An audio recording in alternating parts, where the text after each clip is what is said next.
Yeah. Mambo vipi mtazamaji wa Mwamu TV? Ikiwa ni mara ya kwanza unaangalia Mwamu TV, subscribe, share, like pamoja na kucomment. Niazime macho yako pamoja na masikio kuitazama hii movie. Na movie inaanza kama ifuatavyo.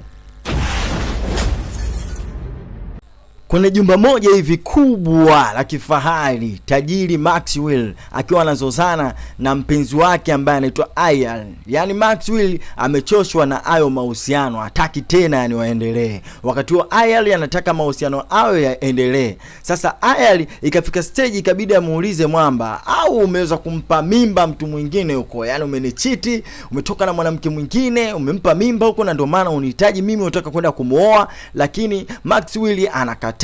Anasema kwamba haya mahusiano yafike mwisho, hataki tena waendelee. Tunahamishwa mpaka upande wa pili ambapo tunamwona bidada mmoja anaitwa Roda akiwa anaimba mwamba mwamba mwamba mwamba mwamba mwamba Yesu ndiye mwamba. Sasa huyu bidada bwana ni mtu mmoja ambaye ameokoka kweli kweli, anampenda sana Yesu. Yesu yuko moyoni mwake, akili ipo kichwani. Sasa katika kuangalia akaona mbona pale nimeona hii perfume hii. Akaiangalia, akajipulizia kidogo pale.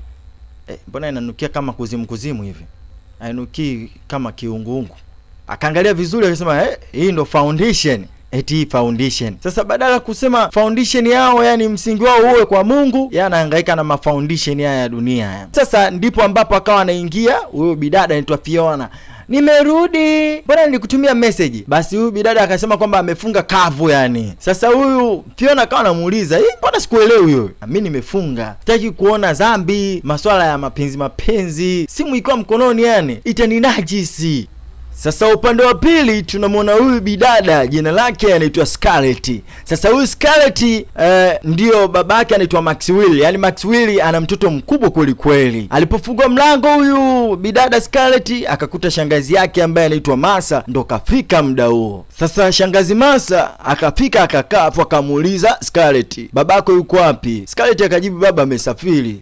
Okay, toka amesafiri ni muda gani? Scarlett akajibu kama wiki hivi. Sasa huyu shangazi Masa ampendi kabisa Scarlett. Tutaielewa tu sababu ya kwa nini ampendi kabisa Scarlett.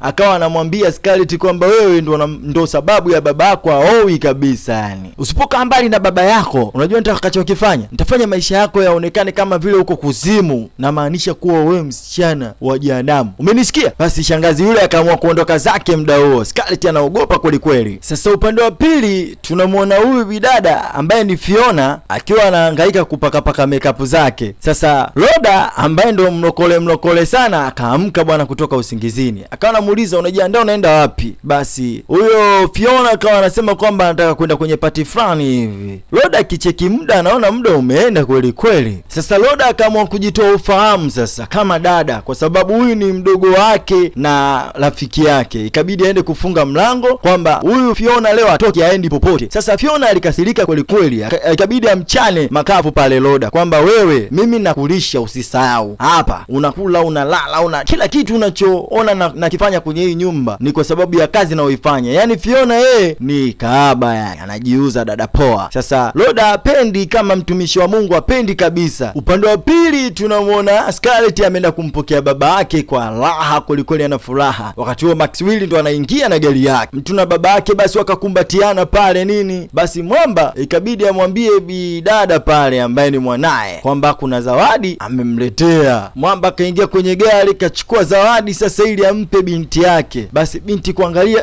ni iPhone. Mungu wangu jamani, umeniletea iPhone baba, simu ya macho matatu. Kweli baba unanipenda jamani. Sasa kuja kufungua hivi anakuta ni Apple. Akaona baba amemletea utani wa ajabu kweli, akakasirika. Sasa kuna siku Masa yule shangazi Masa sasa alimtembelea Maxwell. Majibishano yalikuwa ni makali kweli kweli. Wakati huo Masa yeye anachotaka kuona tu huyu ndugu yake ambaye ni Maxwell hawezi kuoa, awe na familia, sasa awe na watoto. Masa ilibidi aropoke yote. Ikabidi amwambie, sikiliza wewe, Scarlett sio kila kitu kwako. Yaani uwepo wake unakufanya wewe ujisikie kama ni familia. Kumbuka sio damu yako na sio mtoto wako. Sasa Scarlett alikuwa ameingia muda huo akasikia kila kitu. Mwamba anang'ang'ana kwamba huyu ni binti yangu, lakini shangazi Masa anamwambia yani, Scarlett ulimokota miaka mingi iliyopita. Sasa mwisho wa siku Masa akawa ndo ananyanyuka ili aondoke zake. Kipindi anaondoka, yani akakutana na Scarlett, wakaangaliana pale kidogo. Umerudi saa ngapi kutoka shule? Kumbe mimi sio binti yako, wewe ni binti yangu. Kama unamfahamu baba yangu, basi babangu halisi ni nani? Mimi sijui. Unajua sielewi, yani umjui baba yangu. Maxwell kabidi amweke chini ili ampe mkanda kamili jinsi ulivyokuwa, jinsi alivyomwokota Scarlett. Sasa Maxwell hakuishia hapo tu, alienda kuchukua kasha fulani hivi ambayo ilikuwa imeandikwa Scarlett, jina la Scarlett, kwamba hiyo ndio kitu ambacho alikuwa ametelekezwa nacho yani, na ndio maana bwana mkubwa akaamua kumuita jina la Scarlett. Wakawa wamekumbatiana pale wanafarijiana. Sasa bwana mkubwa Maxwell alikuwa na safari, na hiyo safari ilikuwa ni safari ya kikazi. Sasa moja kwa moja ikabidi apige simu sehemu kwa ajili ya kuagiza yani mdada ambaye atakuwa naye kwenye hiyo safari.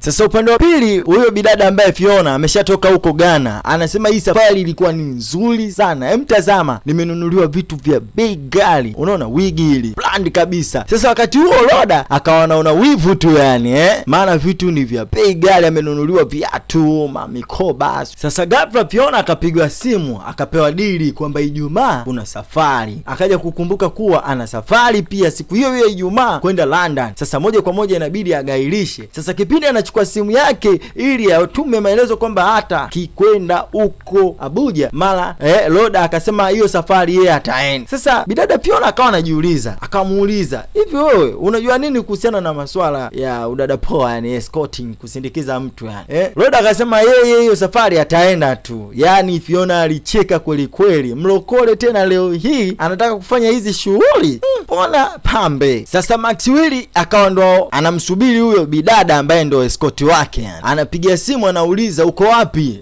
Basi huyo Roda akawa amefika pale, ni mimi. Sasa mwamba kuangalia huyu bidada pigo alizozipiga mbona kama mama paroko hivi ni wewe? Bidada akasema ndio. Yani wewe ni escort wangu yani wewe dada poa. Bidada Roda anaitikia ndio. Mwamba kwanza akasema okay. Pamoja na yote wakasafiri mpaka mjini Abuja sasa. Yani Maxwell pamoja na bidada ambaye anaitwa Roda. Roda akawa na maswali mengi kweli kweli, akawa anamuuliza Maxwell kwamba wewe ukifikaga hapa ina maana nini? Ndio unachukuaga wanawake unakujaga nao hapa? Mwamba akasema nilijua tu kwamba wewe ni kelele, yani wewe ni msumbufu kwa jinsi pigo ulizozipiga yani kodi ulizozipiga haziendani kabisa na watu ambao wanafanya kazi za escorting yani. Sasa bidada ambaye anaitwa Roda ikabidi aulize pia, hii nyumba ina vyumba vingapi? Mwamba akasema kwamba ina chumba kimoja tu juu huko. Sasa Roda akasema nani atakayelala kwenye sofa? Mimi siwezi kulala kwenye sofa, na chumbani nitalala mimi. Mwamba akajibu hakuna mtu atakayelala kwenye kochi. Sasa Roda akajibu yani kwa hiyo unataka mimi nimtende Mungu dhambi, nilale na wewe ili kamkosee Mungu? Hiyo haitatokea kabisa. Mwamba akacheka kweli kweli. Unajua unachekesha sana. Roda hakuwa anatania, alikuwa serious. Yani katoka huko kwao kaja Abuja, akuja kufanya mapenzi. Yani yeye kaja kustarehe, yani kujivinjari, yani kutembea kidogo. Sasa balali kaanza hivyo, Mwamba ndo kaingia chumbani ili walale. Anafika kitandani anamkuta mwenzake kalala vibaya. Sasa wakati huo Roda akaamka, huyu jamaa akafuata nini chumbani? Mwamba anashika miguu ya Roda kwamba lala vizuri. Roda akawa mkorofi. Usinichokoze. Yani umekuwa na tabia mbaya toka tumefika hapa. Unajua mimi sitaruhusu kufanya dhambi. Basi nenda nje.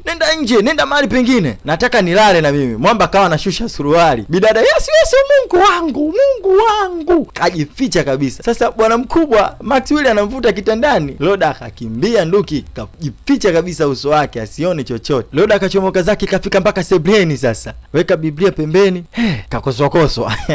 Akaamua kujilalia zake sebleni mwenyewe. Sasa asubuhi pamekucha, Mwamba anataka kunywa chai nini, lakini sasa huyo bidada ambaye anaitwa Roda amefunga mwezi huu wa Ramadhani sasa. Si unajua kwa lazima. Mwamba anataka chai, bidada anamwambia mimi nimefunga. Na wewe kama vipi funga?